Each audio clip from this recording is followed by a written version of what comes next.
Less than 1 month from now, the first of 8 criminal trials were scheduled to begin in Dinwiddie County in connection with the brutal death of Irvo Otieno. The first one was scheduled to begin on June 3rd against Dwayne Bramble. Then Jermaine Branch his trial was to commence on August 5. Thereafter, 6 separate week-long jury trials of the remaining defendants were scheduled to go forward. By Judge Teefe's order, and Judge Teefe is a circuit court justice in Dinwiddie County, the order of those trials was scheduled to be Bradley Dissey, Randy Boyer, Wavy Jones, Brandon Rogers, Tabitha Leveri, and finally K.L. Sanders. On Friday, the Dinwiddie County Commonwealth's attorney, Amanda Mann, filed to null pros 5 of the 8 remaining cases. She's null prosing the matters for now. She has explained to the family that her intention is to go forward with what she considers to be the strategically strongest cases. And then thereafter, this would go before a grand jury again, to re-indict the remaining 5 individuals that are being dismissed for now. As you can imagine, this has been an incredibly hard year for the family. Miss Oku has visited the gravesite of her late son just about every morning. And she has whispered and prayed to him that his justice was coming and that it was to begin next month.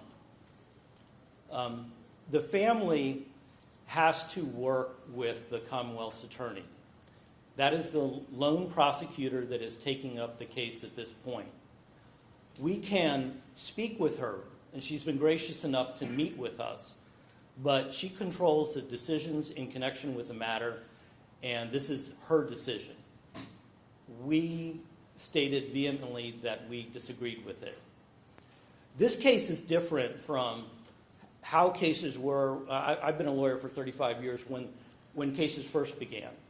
35 years ago, there would have been the testimony of somebody that was present at the hospital, possibly just leaking out and saying, hey, something's not right here. That is not the case here. We now have solid visual evidence of the circumstances that began at Henrico County Jail West and then continued at Central State Hospital. The video of both the aggressive entry into Irvo Otieno's cell after he sat for hours in a restraint chair have been seen by all of you, have been seen by the public, and have been disturbing to everyone. Then you saw the circumstances at Central State Hospital. In that circumstance, 9 large men and 1 woman, for a period of about 10 minutes, all placed their weight on Irvo Otieno's back. And he was handcuffed at the wrist and shackled at his ankles. All of them received training, we believe, that shows that, and indeed, there's a policy at Central State Hospital of not having individuals on their stomach because of the tremendous and known risk associated with doing so. And what we all know could have happened did happen. The Office of the Chief Medical Examiner stated that Irvo, his cause of death was positional and mechanical asphyxia with restraints, and the official manner of his death was homicide. As I said, the Commonwealth's attorney has made a decision to reconfigure these cases. But already, I saw on the morning report, defense counsel are making the statement that, oh, this is gone, these cases are over. That is not the case as we understand it. We understand that these cases are going to be brought back, that all of these individuals are going to be held to justice, but this man has made a decision to go in a different order. You know, we've seen this in the past. For too long, African-American men who've lost their lives or have been the subject of brutal treatment have waited too long for justice. This appears to us just like a car stuck in slow, heavy southern mud. This prosecution needs to start moving forward. We renew our call for federal prosecutors to be involved in this matter, coextensive with the local prosecutor, moving forward with federal civil rights claims at the same time that local claims are brought forward. We'd like to underscore to the community that these cases are not going away. There is going to be justice had in this circumstance, and we are going to continue to be on Miss Mann's doorstep, not telling her what to do, but asking her, as a victim's family, for justice to be done. The family is so fortunate to have the national attention of Ben Crump's leadership to be a part of this case. You've seen the focus of the national community in connection with this matter. Reverend Al Sharpton spoke at the funeral, and he said that we're not going away. We are going to be back, and we're going to observe the trial. We were looking forward to, it was going to be hard, but we were looking forward to justice to commence in early June. It now looks like that's going to occur in the fall. We wait, and we wait for justice to be done. We stand ready to continue to work with Miss Mann's office. We publicly state that we disagree with this decision, but justice will be had. So now Ben is going to speak to you, and then Ms. Oku. Ben, you have the floor. Thank you so very much, Mark, and I'm honored to represent the family of Irvo Otieno with you in your office. Ms. Caroline, we know that this is a devastating news because you've been waiting so long for justice, but just know that the moral arc of the universe is long, but it does bend towards justice, and I believe this is now our third prosecutor, Mark. That's correct. And, you know, we continue to deal with this long journey. I don't even know how you describe it, the number of prosecutors that keep coming on the case, when many of in our community believe it's an open and shut case. You have it on video. The people who were trained, who were supposed to be able to deal with people having mental health crises, people who at their very core were trained to protect and serve, to preserve life. You watch that video, and I know sometimes we become, tone deaf. But you watch that video again, Caroline will never become tone deaf. The fact that he is handcuffed, shackled, restrained. Yes, he's a large black man, but if he's handcuffed and restrained, face down, saying I can't breathe, and he is suffocated to death, I mean, what more do we need to present to the Commonwealth Attorney to say, this is a prosecutable case? We need to go forward. We need to zealously prosecute this case just as if it were any other citizen. Nobody is above the law, and especially not law enforcement, the people we entrust with such power and such authority over our lives, that they more than anybody should be held to account so that people believe in equal justice under the law. the troubling issue for many of us in the black community is we always see it. We're quick to be prosecuted when we are accused of a crime.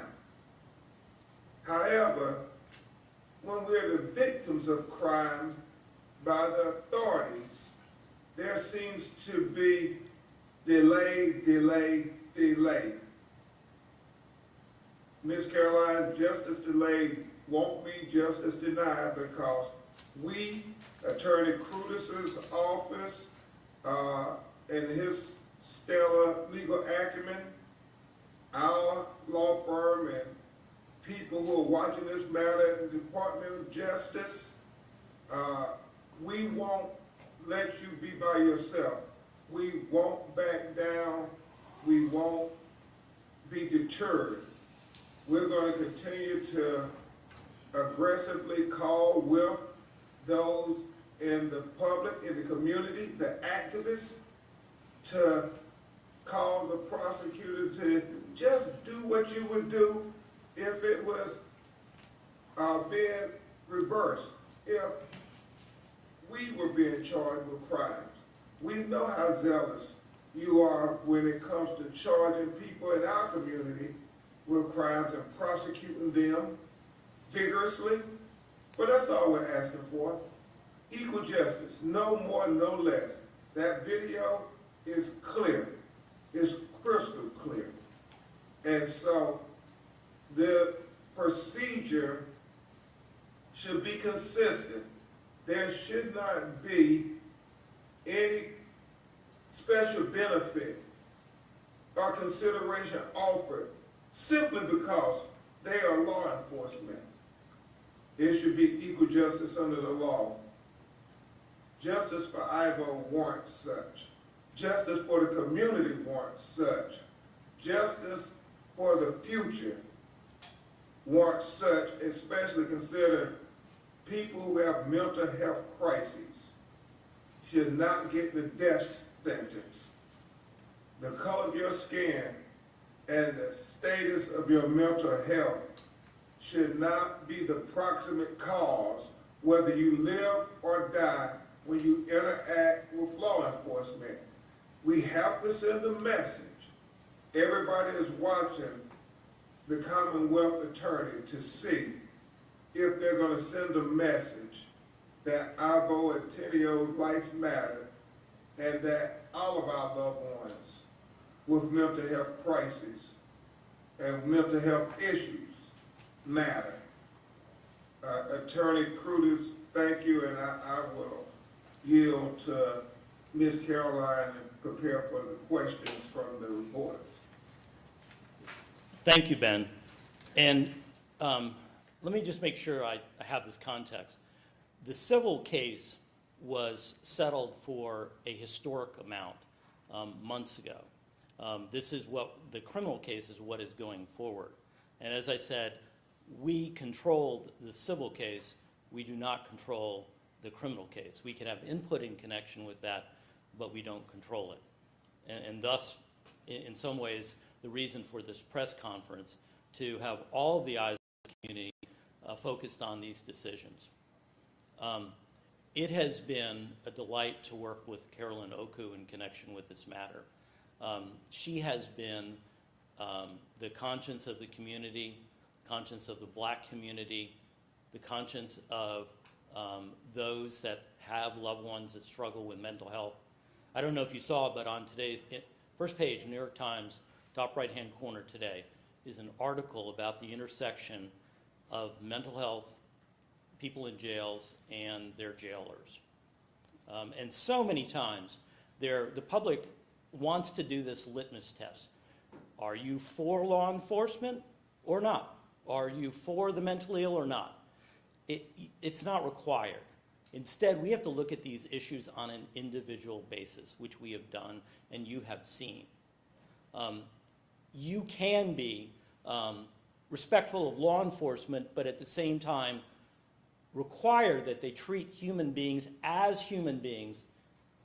Irvo was treated like a throwaway human being, less than a man. And that has weighed very heavy on his mother, his brother's heart, and the community that has represented him. Carolyn, please tell him what's on your heart. Thank you.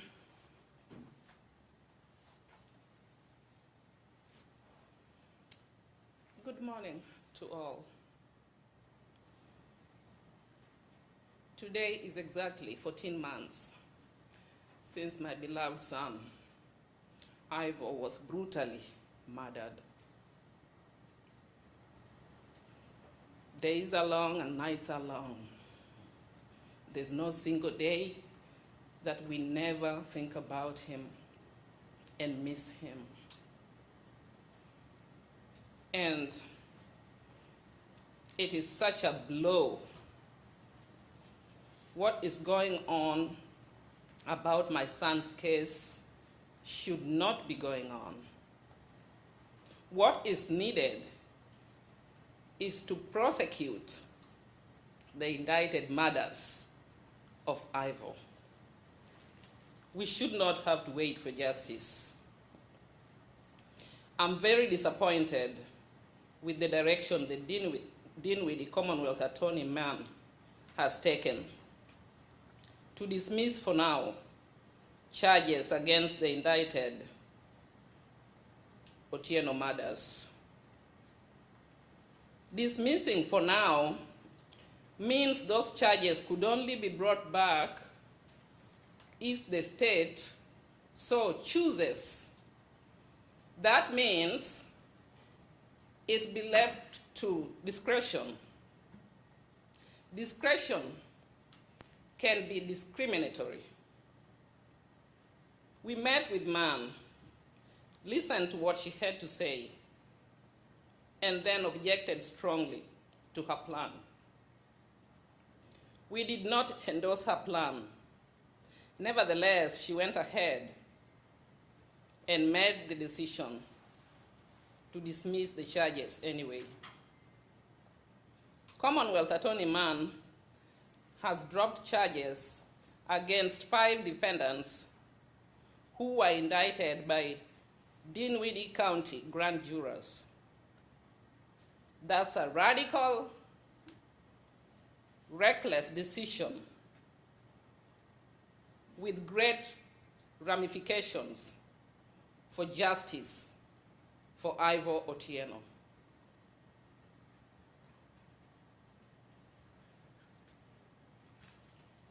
Just a minute. Yeah, take your time.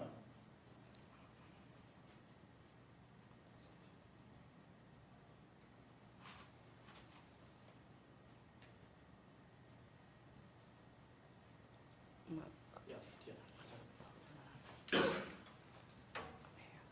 It's getting lost. Your points have been made. No. It's not finished. It's not coming up. I think you're fine.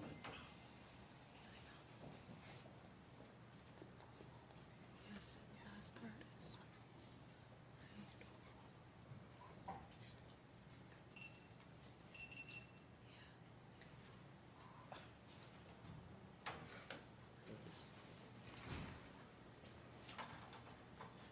Okay.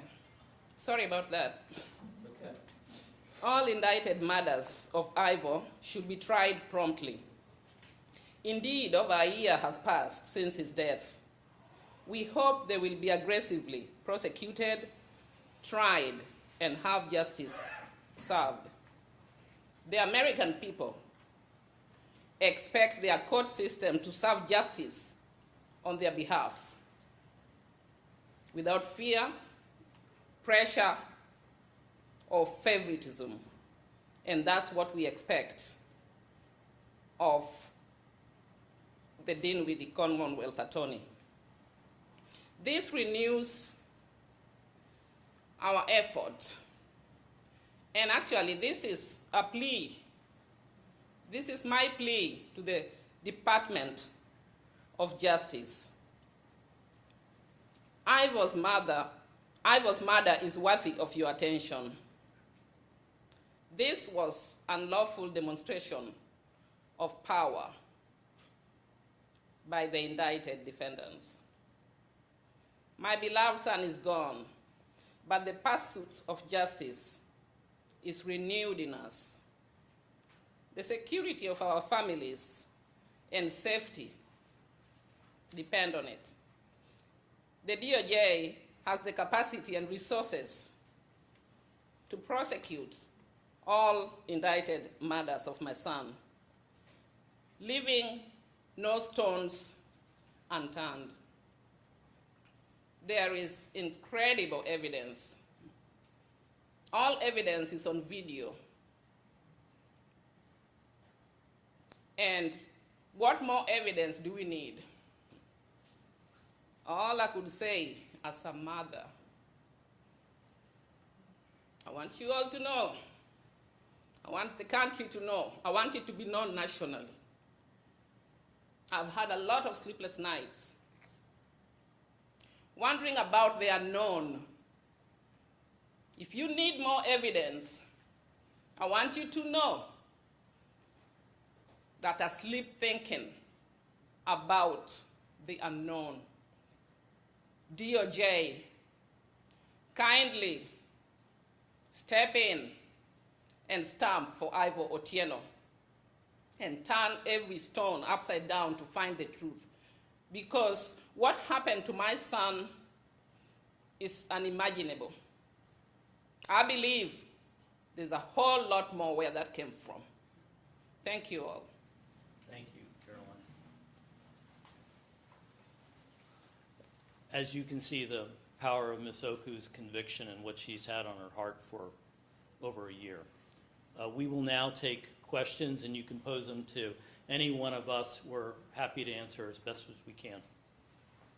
Mr. President, Bill Atkinson, the Progress Index in Petersburg, and I'll address this to all three of you. When Ann Baskerville brought the charges against the deputies, there were a lot of legal eagles and legal analysis about her overzealousness of pursuing the charges.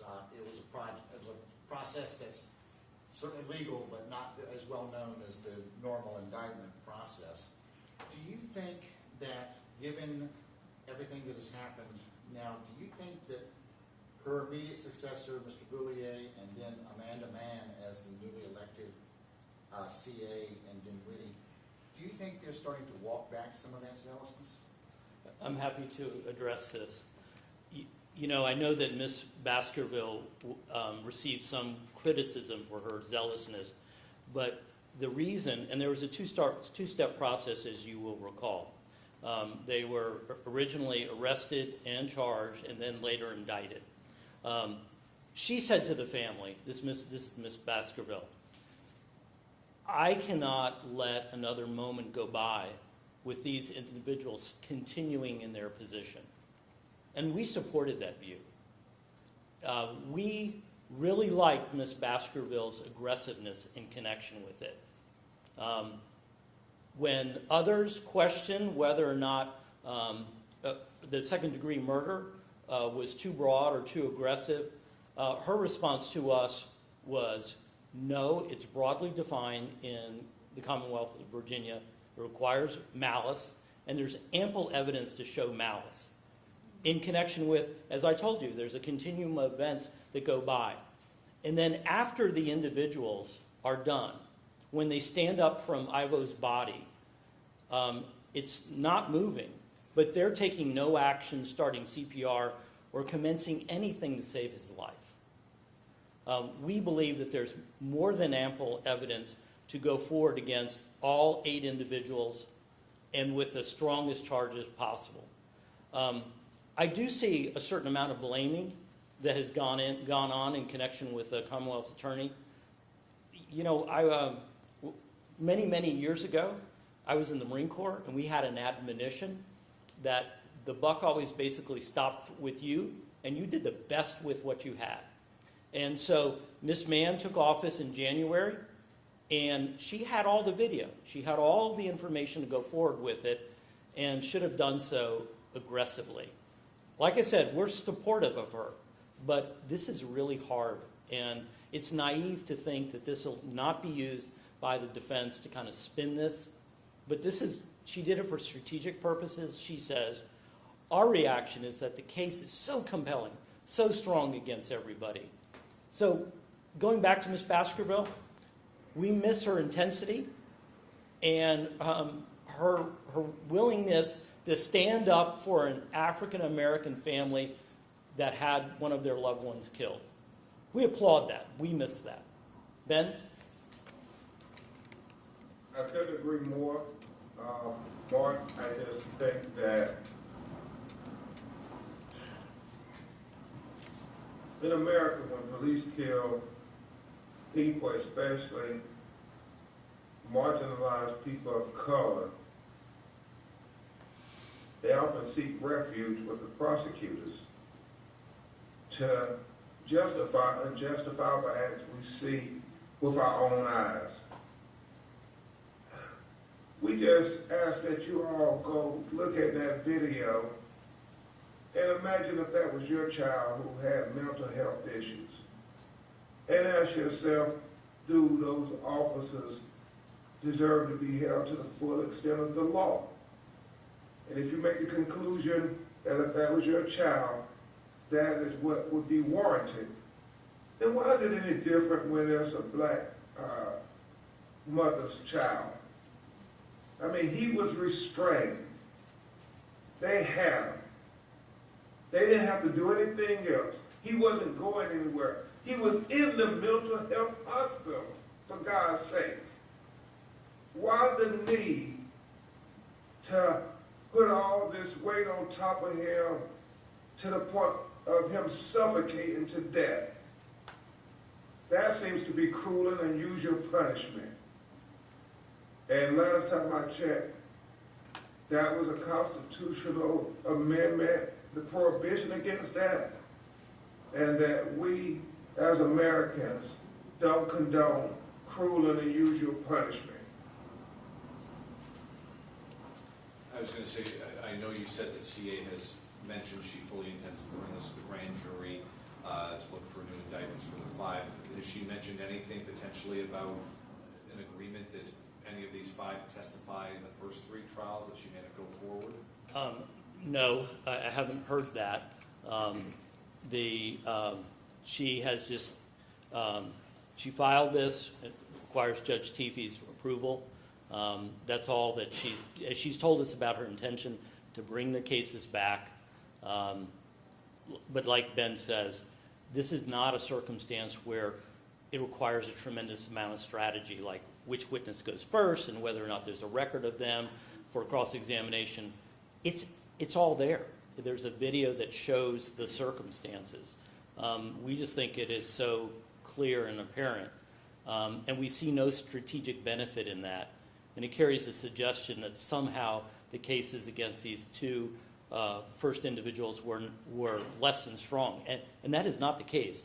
If you look at those videos and if you examine it, all of these individuals are involved in this scrum on top of him. For large periods of time, putting their weight into it, it's just an inhuman circumstance to watch. And just checking as well, I'm sorry.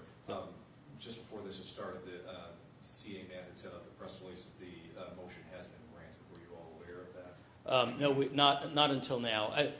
What she said and what she did was she first filed a motion to reconfigure the cases, to move the first 5 below the other 3, with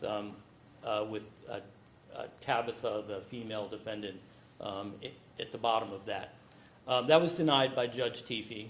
I wasn't in court, but my understanding is that he did not want it to have his fingerprints on any strategy, wanted it to be as fair as possible, and so declined to do that. It was only after that was declined that she then made this decision to null pros.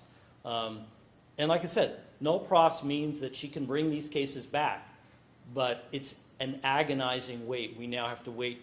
We were going to begin less than a month from now, and now we have to wait for the fall. And like I said, the presentation of this could not be easier. You show the video, you have the medical examiner testify, you put in the training materials. All of these individuals knew of the danger associated with being face down, handcuffed, and the like. Indeed, we understand that there's a policy specifically against it at Central State, and the training showed that to the individuals. And as Mr. Crump said, there's no concern about him getting up at that point. So we just don't understand it. We think it's a clear case. All it requires is a certain amount of tenacity and ability going forward. We just ask that Ms. Mann summon her strength and go forward with these cases. Luca? You met with CA Mann. How firm is your belief that she will actually bring these cases back and that she'll bring them back with the same charges? I really don't know. I don't know. I'm not her. The reason we're here today is we want to make our views fully and clearly known. When she told me what her decision was, I said, Amanda, that is essentially not my exact words, but Amanda, that is, of course, your decision, but the family is strongly against this. You have super strong cases against all of these individuals. Please go forward with them. And then I was in another meeting when I received the news that she had filed the motions. So it was a difficult weekend for the family, gaining the muster to go forward and be present at these trials, and now having them put off and delayed again, just like Ben says. You know what? I want to say that we have, that we know they're coming back with the same vigor, the second-degree murder and the like, but we're all here waiting to see that. Do you have anything to add? Do you have anything to add to what I said? I would add this, Mark.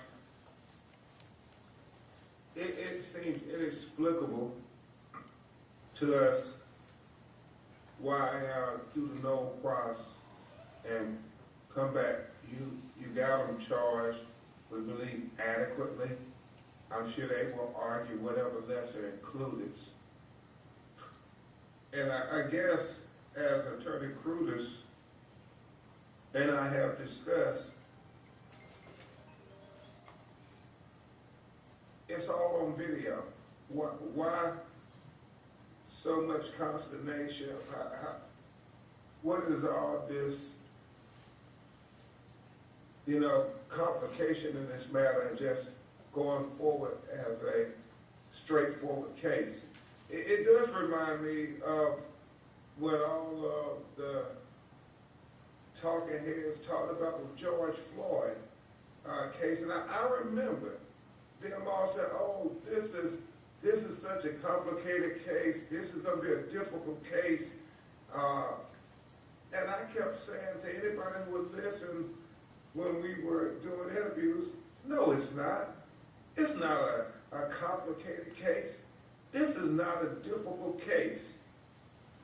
The only thing that makes it a complicated, difficult case, it is the police that killed the black man. And in America, apparently, to hold a police officer or police officers responsible for taking the life of a black person is always a complicated matter. Why it is this way, I think we all know the answer. But we strive to be better, to appeal to our better angels, and say that we have equal justice under the law. I think that is the only thing that needs to be said. Are we going to see equal justice under the law? Is it going to be when Caroline and her family are able to achieve full justice and not just piecemeal justice? That's the only question that remains. The charges coming back as strong as they are, we are adamant. I think Attorney Krudys articulated it to her directly, how Miss Caroline and all of us felt. You don't have to know across the charges. You don't have to dismiss the charges. We don't agree with that. These charges are ready to go be prosecuted. Don't deny Miss Caroline justice that she deserves for her son. If that was your child, you can only imagine how this is eating her up inside. To say, come on, now they're going to dismiss the charges against the police, but you want me to take your word that you're going to bring them back? Well, why you dismiss them in the first place? Why should I have to agonize whether you're going to bring them back or not? It makes no sense to Miss Carolina. It makes no sense to many people in our community. And Mr. Powell, the answer to your question is that old admonition, we'll believe it when we see it. We're waiting. Have you heard anything from Jess Aber's office in the wake of? I'm sorry? Have you heard anything from the DOJ? We have not. We received a letter months ago, but we have not received anything beyond that. And the matter is ripe for their involvement. One more prayer, I apologize. Sure, no fun. We've all seen the setup of the Dinwiddie County Attorney's Office. It's basically a one-person operation. She has no deputies to assign other cases to, and as did her two predecessors. How much do you think that possibly, I know she says strategic planning, but given the size of the magnitude of the cases and the size of the office, do you think that any of that possibly could have played into the decision to at least hold off on these other 5 cases? One of the reasons that we were trumpeting DOJ's involvement is because of their resources. I was with DOJ for a number of years, and when they have a particular situation, they can put a number of prosecutors and investigators to bear on it. You're right, it's a small, sparsely maintained office. It's clear, however, that her priority should be this matter. This is, I know that she does DUIs, all sorts of other types of cases, but this has got to be profound number one. She should be staying up nights and weekends, all of them, all the prosecutors, preparing this case, getting it ready to do the most earnest, best job that she can. And so, even though her office is sparse, she should put the resources in and do it. And that's why we sent a letter to Jessica Aber, and we sent a letter to Kristen Clark to get involved in this case. What case calls out for DOJ involvement more than this one does? And all of those arguments about the sparseness of the office, the relative newness of the office, that is a clarion call for the resources of DOJ to be involved. If they're not going to be involved, and we've been waiting a long time, we still expect her, Ms. Mann to go forward with the tenacity that this case demands. And again, a grand jury heard this case. Community members, just like this, got together. The evidence was presented to them, and they made the determination to go forward with this case. She's countermanding that decision. As Ben said, it's a strong case. It needs to be brought. I'm going to follow up. Sure. You were mentioning Ms. Baskerville's intensity earlier. She actually went on record as saying she welcomed DOJ involvement in this case. What are you, I'm asking you to read the tea leaves now, but what are you seeing from Amanda Mann as far as DOJ involvement? Has she seemed like she'd be welcome to do that? I mean, I'm just based on... Yeah, I don't think any of the local prosecutors, including Henrico's prosecutor, believe that DOJ should not be involved. I think everybody said that they welcome it. If it's not going to occur, though, it falls clearly on her shoulders. When that vehicle passed into Dinwiddie County with Irvo in the back of the car, not even fully conscious, that case became her case. And she has more than enough evidence to see what was carried out in her county. We firmly demand that this case be brought immediately. Any other questions? You had mentioned previously, too, I think it was Mr. Powell, There are lesser included offenses in connection with the second degree. When you bring the second degree, you also have voluntary and involuntary manslaughter as charges below that. Those don't require malice in connection with it. That could still have been presented. The jury could have seen the totality of that and made a decision with that. Again, I'd like the public to leave this press conference with the understanding that there is a tremendous amount of strong evidence, and everybody should be behind the prosecution, the prompt prosecution of this very important matter. Mark, one last one. When you spoke with Mann and she talked about these strategically stronger cases being the ones she wanted to go first, did she explain that in more detail? And when we look at the video, it's hard not to think about how, Tabitha LaVere is closer to Ivor's leg, whereas KL and the other folks who cases are still on are closer to his head, closer to his chest. The position of them in the video of him dying, did the position affect, or did she explain that as being the reason for her choice here? No, when she decided to go forward with these three cases, she wasn't, she said to us, diminishing the intensity of the other cases. Because if you look at the video, there are, at this moment, this person is very involved. Oh, that person is pushing with their shoulders. Oh, his leg is extended. You can see the full force. Oh, a person then becomes involved again. They're all involved in the scrum of, you have gathered around this table less people that were on Ivo's back while he was down on the ground. And then you continue this for another 13 minutes, and then after that is all done, you stand up and you provide no CPR, then you know a little of what this family has struggled with. May I add something? Yep. All these indicted murderers of my son acted together. Initially, two of them had him down. One of them was the heaviest of them all, masculine and very heavy. And they all came in then and piled on him. The heaviest one, the most muscular, is on the front line to be dismissed. They all piled on Ivo, stayed on him for more than 10 minutes, maybe except one.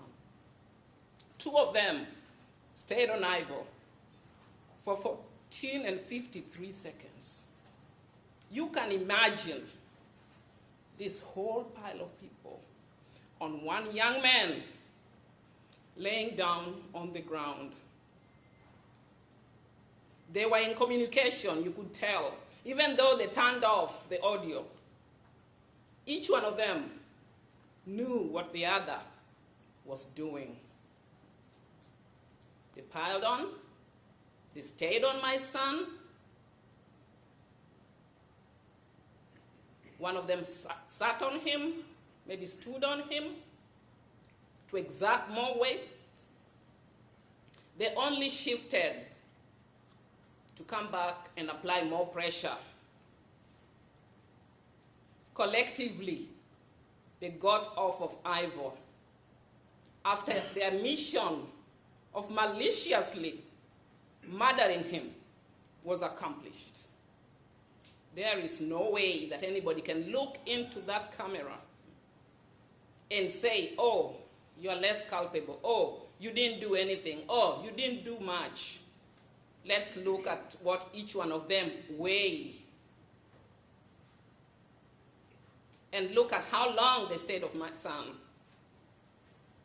I don't know what video others are looking at, but we all know what we saw. This is a solid case.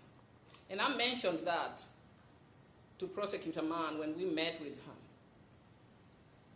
She has everything that she could ever need to prosecute the murders of Irvo Otieno.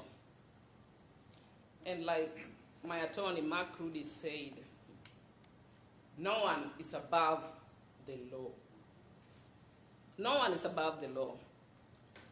And I pray and hope that that same law will now work for Irvo Otieno. These defendants murdered my son. And if they think they're going to get away with it, we are not going to stand on the side and watch them do that. We demand justice and nothing less. Justice for Irvo. Justice for Irvo. I'm sorry, Mark, I have one Yeah, final sure. question. I just looked at the news release that Amanda's office sent out, and I think they're leaving open to interpretation under the concept of no pros, that these cases will be brought back. She does not specifically say that they will come back. Are you still operating under the trust but verify situation? We are under the understanding that they will be brought back.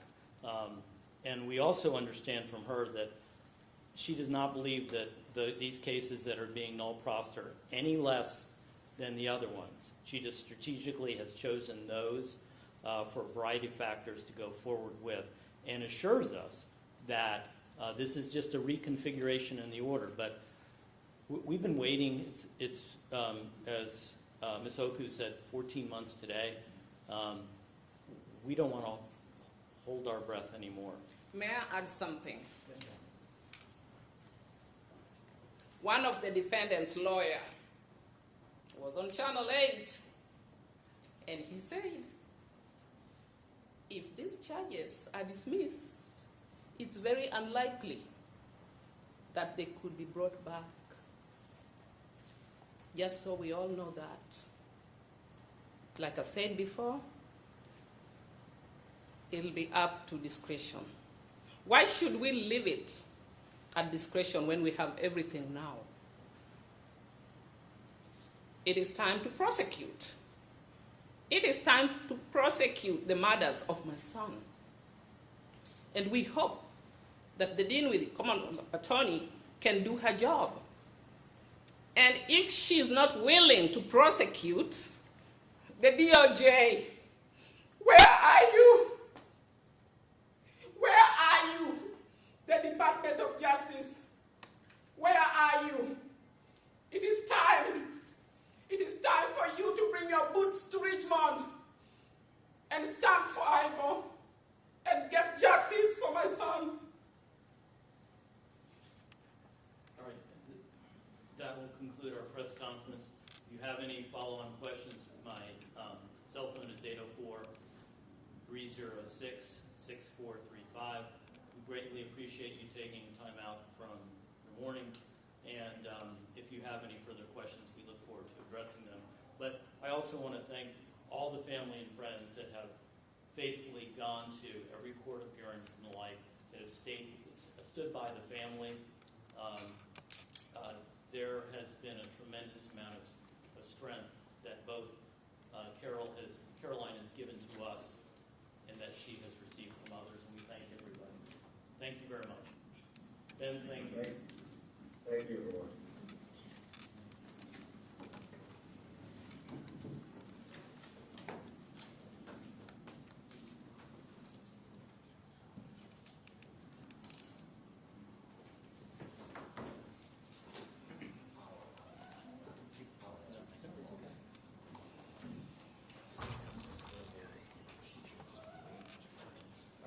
Well, what you did, I'll just tell it to everybody on the